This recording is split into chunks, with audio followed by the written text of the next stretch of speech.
Salut, je m'appelle Claire et ici je mélange ma passion pour la lecture et le féminisme, la politique en général, l'histoire et bien d'autres choses. Parce que tout est lié, tout est politique et c'est ça qui me passionne. Au lieu de suivre une ligne droite toute tracée, je te propose plutôt à chaque fois de suivre un filament différent du mycélium. Donc c'est parti pour l'épisode du jour. Salut! Aujourd'hui, tu l'as vu au titre, on va se demander pourquoi le féminisme bénéficie aussi aux hommes. Et plus j'écrivais, plus j'en avais à dire, donc j'ai décidé de couper l'épisode en deux pour éviter les monologues fleuves d'une heure, mais tout a été écrit d'un seul tenant et est donc à écouter dans l'ordre. Dans la première partie, je vais t'expliquer ma démarche et ce qui m'a poussé à écrire l'épisode à la base, débunker quelques a priori, et on reviendra en détail sur ce qu'est le patriarcat, comment il affecte aussi les hommes, et on reparlera de guerre des sexes.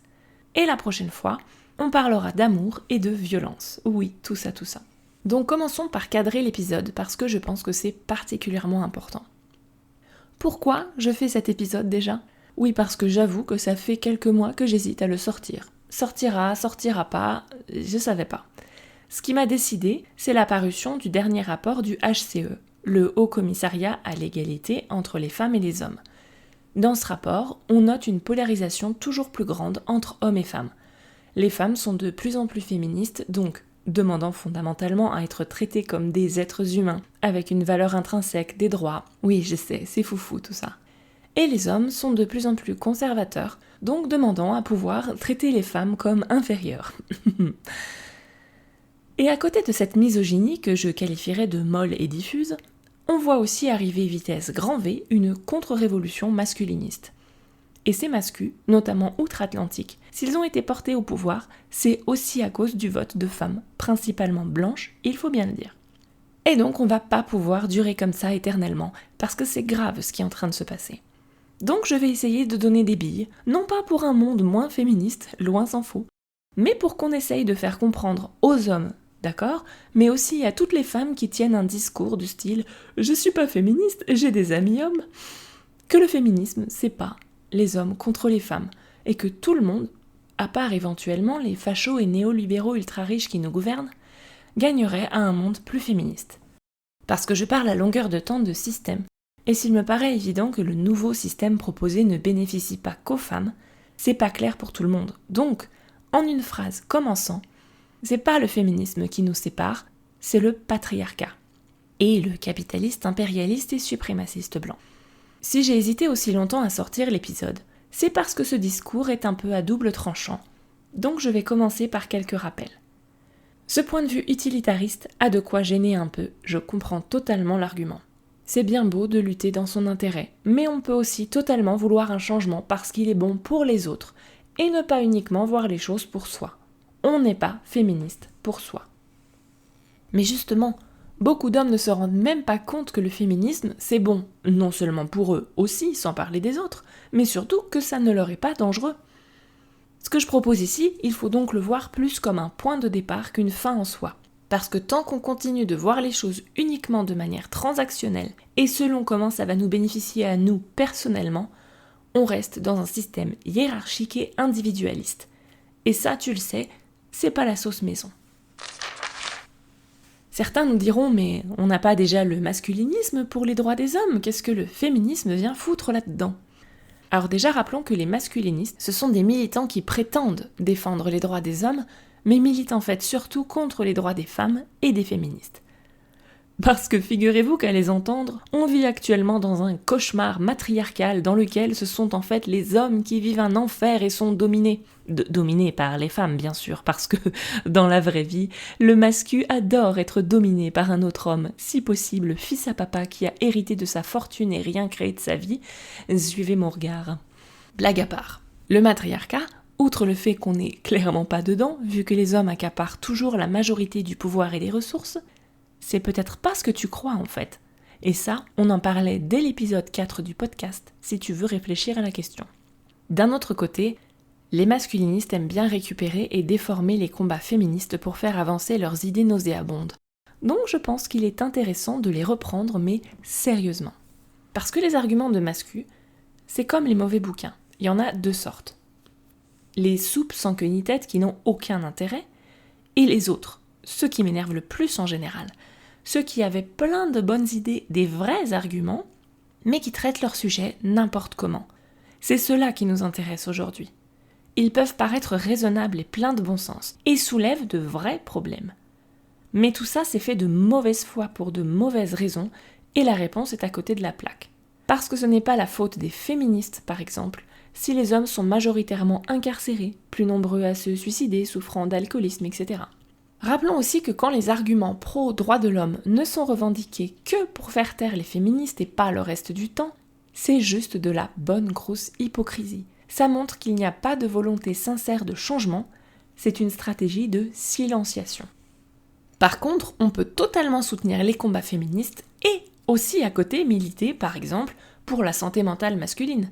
C'est pas fromage ou dessert, je dirais même que c'est impératif de faire les deux. Et pour une fois, puisqu'on en parle, réagissons à l'actu.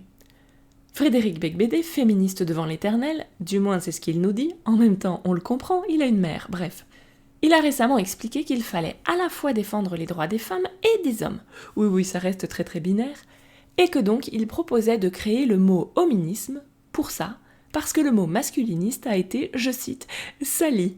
Ouin. Voici ce que j'en pense.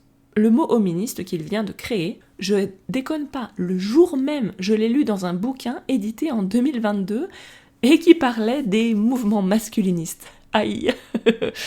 À l'Ouest, rien de nouveau en somme. Le mot masculinisme n'a pas été sali, puisque l'intention du mouvement a toujours été de cacher un antiféminisme et une misogynie de bas étage en prétextant les droits des hommes. Ça reviendrait à dire qu'il faudrait trouver un mot plus positif pour remplacer fascisme parce que ce mot a été sali. Ça n'a pas de sens. Ce n'est pas le mot masculinisme qui crée la confusion, mais au contraire le mot homme qu'on retrouve dans son hominisme, qui alterne depuis des siècles. Un coup c'est censé désigner le genre homme, un coup tout le monde, mais en gommant les disparités. Un coup avec une majuscule, un coup en fait on a la flemme de mettre la majuscule, un coup on sait plus.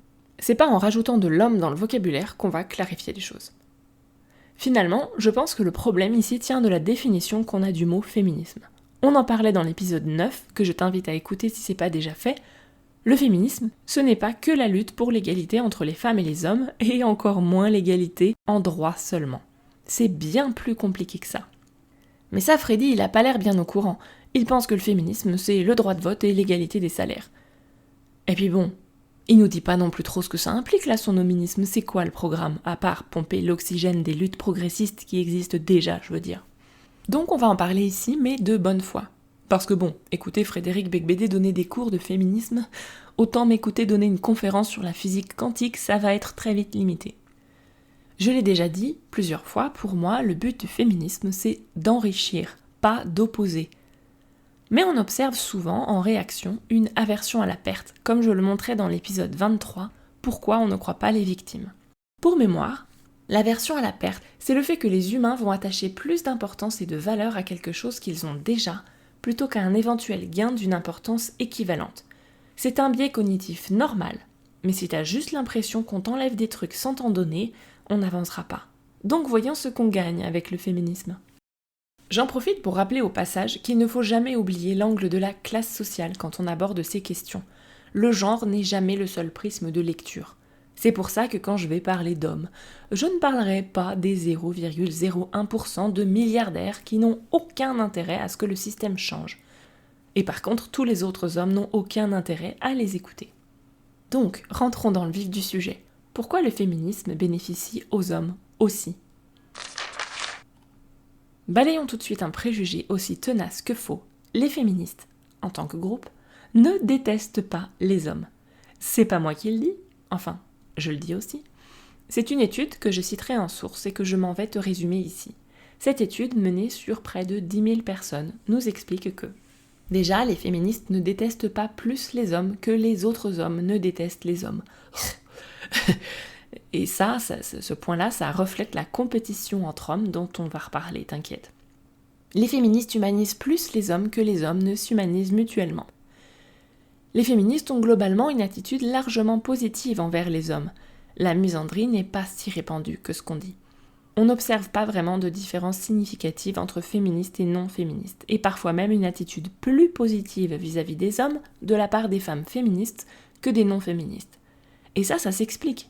Les féministes sont plus à même de reconnaître leurs différences et leur unicité, et la grande similarité entre hommes et femmes. Parce qu'il y a toujours plus de variations au sein d'un groupe que d'un groupe à l'autre. Les féministes ont donc plus de nuances et on blâme le système, pas les individus. Les féministes savent très bien faire la différence entre leur colère contre les comportements sexistes des hommes, l'étude cite notamment le contexte MeToo, et de l'autre côté, leur évaluation globale des hommes. On critique les comportements, les attitudes, pas l'essence même des personnes. Le problème, c'est le sexisme. Et on retombe sur cette idée des féministes qui valorisent plus les hommes. Si on attend de toi que tu te comportes mieux, c'est parce qu'on pense que tu en es capable. Si les féministes pensaient les hommes irrécupérables par nature, on se donnerait pas tant de mal. Un exemple. Une féministe qui te dit de te bouger le cul pour faire la vaisselle, finalement, même si elle t'engueule, te valorise plus qu'une non-féministe qui te traite comme un de ses enfants et ne se fatigue même plus à demander. Et vous avez dit antiféminisme ? Parce que par contre, l'étude montre aussi que tout le monde, féministes incluses d'ailleurs, pense que les féministes, en tant que groupe toujours, ont des biais négatifs envers les hommes, ce qui n'est donc pas le cas dans la pratique. Et croire que les féministes haïssent les hommes, c'est adopter une rhétorique anti-féministe. Si le féminisme a mauvaise presse, c'est à cause, roulement de tambour, du patriarcat, pas des féministes. L'étude observe que les stéréotypes négatifs envers les féministes sont corrélés à un attachement idéologique à la hiérarchie et à l'autorité, et au sexisme hostile. Donc tout ce contre quoi luttent les féministes. C'est logique du coup. Le patriarcat est rarement conscientisé, contrairement au féminisme, et il est au moins aussi mal compris. Donc le féminisme est identifié comme la cause des problèmes, alors qu'il ne fait que mettre en lumière des situations qui existaient déjà. Pour reprendre un exemple précédent, supprimer le féminisme ne guérira pas la santé mentale des hommes, bien au contraire. Pas plus que ça ne réduira le nombre d'agressions sur les femmes. Mais alors les discours misandres, on en fait quoi ? Déjà, on ne fait pas une montagne d'une taupinière. Ce n'est pas aussi répandu qu'on veut bien le dire. Aussi, l'étude avance comme hypothèse l'ironie de l'harmonie. C'est une théorie à la base antiraciste qui montre que les émotions positives intergroupes, soit dans notre exemple l'inverse de la misandrie, quand les femmes déclarent des émotions très positives vis-à-vis des hommes, peuvent entraîner un effet sédatif, ou alors des émotions qui sont déclarées parce qu'on espère un traitement plus favorable de l'autre groupe. C'est là qu'on retrouve toutes ces femmes blanches qui votent très à droite et se revendiquent fièrement antiféministes, sans renoncer à leurs droits, bizarrement, par intérêt, mais sans forcément traduire une évaluation affective positive globale. Ce que j'ai schématisé de mon côté par « la pensée positive, ça démobilise, un peu d'amour vache, ça fait bouger ». Bref. Donc ok, d'accord, les féministes ne haïssent pas les hommes, quelle surprise. Mais on en a encore besoin du féminisme ? Certains nous diront qu'on a gagné la guerre des sexes et qu'il serait plus élégant de ne pas trop exagérer non plus. Mais tant qu'on parle de guerre des sexes, c'est qu'on n'est pas en train de parler de féminisme. La vraie guerre des sexes, c'est le patriarcat. Et donc on va commencer par rappeler ce qu'est le patriarcat, parce que c'est pas toujours très clair pour tout le monde. Le patriarcat est un système fondé sur la domination masculine, à commencer par les pères sur la famille, la racine patrie, ça veut dire père, mais aussi celle des chefs sur le groupe, et le patriarcat repose sur un niveau élevé de contrôle et d'accaparement du pouvoir, des richesses, etc. par les hommes. Le patriarcat donc désigne le système, pas les hommes. Et il ne se maintient que par les actions des personnes, surtout des hommes, mais pas que, qui le font et le perpétuent. Le patriarcat, ce ne sont ni des gens, ni un état de nature. Le mot « système » est important ici. Il ne suffit pas qu'une femme arrive, entre guillemets, en haut, ou batte un homme pour dissoudre le patriarcat. Pchit ! Non. Le patriarcat, ça fait que même les hommes qui n'ont pas de pouvoir en ont toujours sur les femmes, seront toujours mieux traités par défaut, vont être considérés et se considérer comme plus compétents et intelligents par défaut sans avoir à le démontrer. L'auteur Édouard Louis a dit récemment « La masculinité, c'est la richesse des pauvres ». Le patriarcat est indissociable du contrôle et de la violence, mais ça on y reviendra plus tard.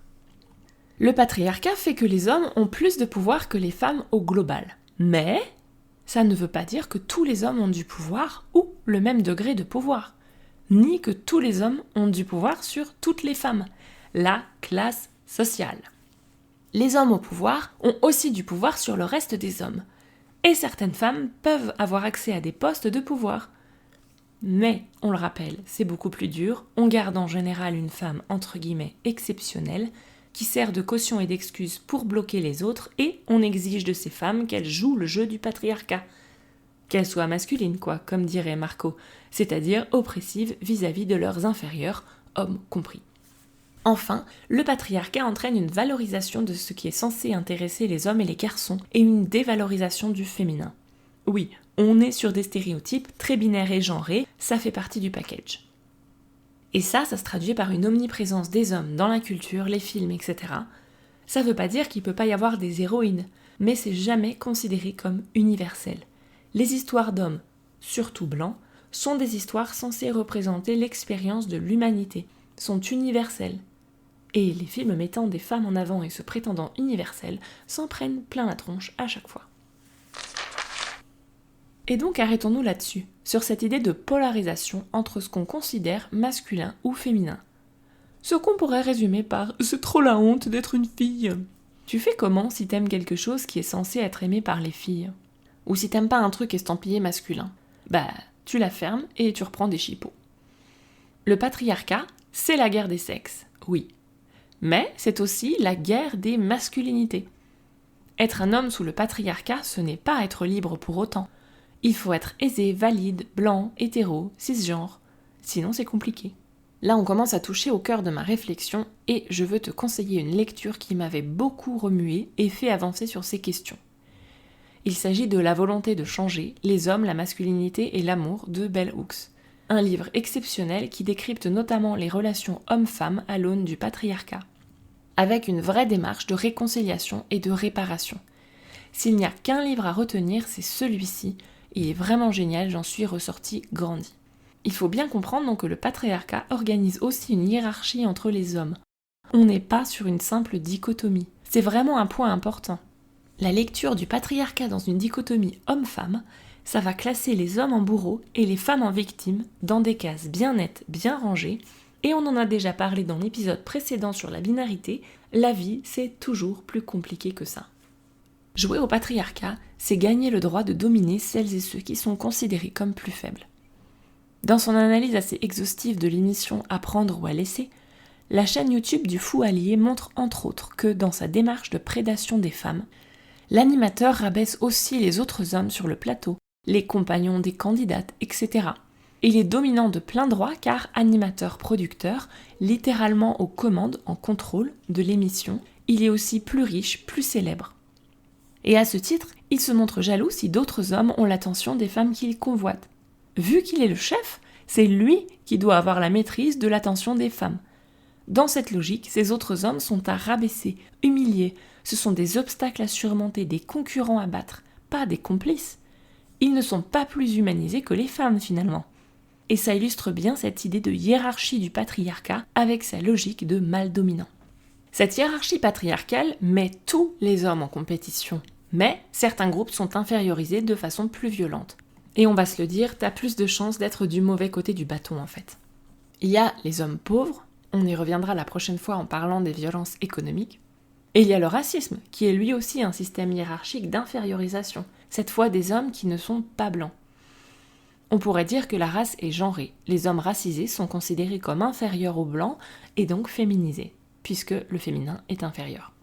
Dans Ceci n'est pas un livre sur le genre, Morgan Lucas nous explique que pendant la colonisation, on théorise que la binarité marquée homme-femme est l'apanage des sociétés évoluées. Selon cette théorie, oui, claquée au sol, mais qui a eu des conséquences bien réelles, plus une société est développée, plus le contraste entre hommes et femmes est marqué. Ce qui n'était pas vraiment le cas des sociétés africaines notamment, qui étaient généralement moins binaires qu'en Europe. Et en même temps, c'était pas difficile. Ça permet d'avoir des hommes noirs féminisés, des femmes noires trop masculines, et donc de les déshumaniser. Dans cette logique, la femme est blanche et seuls les hommes blancs sont des vrais hommes. C'est valable aussi pour l'homophobie, et par extension toutes les queerphobies, à commencer par la transphobie. Il n'y a pas d'homophobie sans sexisme, puisqu'être attiré par les hommes ou par autre chose que la femme, selon les critères de beauté en vigueur, c'est finalement se rapprocher du féminin. Ce qui se traduit entre autres par pas mal d'insultes féminisantes que je ne répéterai pas ici. De même, le patriarcat a besoin de cases bien binaires pour contrôler tout le monde, voire épisode 25, donc le système infériorise toutes les personnes qui ne jouent pas le jeu de la binarité. On pourrait aussi citer les handicaps et les maladies. On le verra dans une autre partie, mais quiconque n'est pas apte à produire ou jouer le jeu du capitalisme perd aussi, de facto, le jeu du patriarcat. Et le handicap en fait clairement partie. Dans De chair et de fer, Charlotte Puisieux nous explique qu'il n'y a pas une définition objective et universelle du handicap, que tout dépend de la société dans laquelle on vit. Et donc dans la nôtre, le handicap c'est fondamentalement une inaptitude au travail dans sa dimension capitaliste, qui implique vitesse, rendement, flexibilité, productivité et interchangeabilité. D'ailleurs, le savais-tu, mais les premiers féministes c'était des hommes ? Eh ouais, ce mot n'a pas toujours eu le sens qu'on lui connaît. Plus précisément, il désignait des hommes malades de la tuberculose, parce qu'un des symptômes de la tuberculose était, je cite, une féminisation du corps masculin. Ce qui, au XIXe siècle, n'était pas franchement un compliment, autant vous le dire. Intersectionnalité oblige, tous ces critères de domination et de subordination peuvent se cumuler. Bref, c'est dur d'être un homme, un vrai, un mâle alpha. Ah oui, au cas où, le mâle alpha c'est du flan, même les loups n'ont pas de mâle alpha. Le mâle alpha existe uniquement dans les communautés de loups en mauvaise santé, notamment en captivité, mais on ne les retrouve pas à l'état sauvage. Un mâle alpha, moi, ça m'évoque une version alpha en informatique, un truc instable et pas bien fini, donc rien de très sexy, si on pouvait arrêter avec ça. Tout ça pour dire qu'actuellement, il n'y a pas de crise de la masculinité, contrairement à ce qu'on peut entendre. Tout simplement parce qu'il n'y a jamais eu une masculinité, tout comme il n'y a pas une féminité, ça ne veut rien dire. Et aussi, la crise de la masculinité et la terrible toute-puissance féminine, c'est comme les jeunes de nos jours, c'était mieux de mon temps. C'est des discours qui sont vieux comme le patriarcat, justement. Par contre, on a une crise de la masculinité patriarcale. Et c'est peut-être pas une mauvaise chose. Donc voilà, on va s'arrêter là pour aujourd'hui. Dans le prochain épisode, on continuera la réflexion en parlant d'amour et de violence. Oui, vaste programme. À la prochaine fois. M'ont inspiré pour cet épisode La volonté de changer, les hommes, la masculinité et l'amour de Bell Hooks. De chair et de fer, vivre et lutter dans une société validiste de Charlotte Puisieux. Ceci n'est pas un livre sur le genre de Morgane Lucas. La vidéo Arthur, un jeu pour les séduire toutes du Fou à lire, et l'étude sur le mythe de la misandrie. Voilà pour le filament du jour. Si tu as des questions, des suggestions ou envie de papoter, on peut discuter sur Instagram ou par email. Tu peux soutenir le podcast sur Tipeee, ce qui m'aidera à couvrir mes coûts, oui, acheter des livres, mais aussi des croquettes pour mes 5 chats. Et sinon, tu peux lui mettre 5 étoiles pour aider d'autres à le découvrir. Merci beaucoup!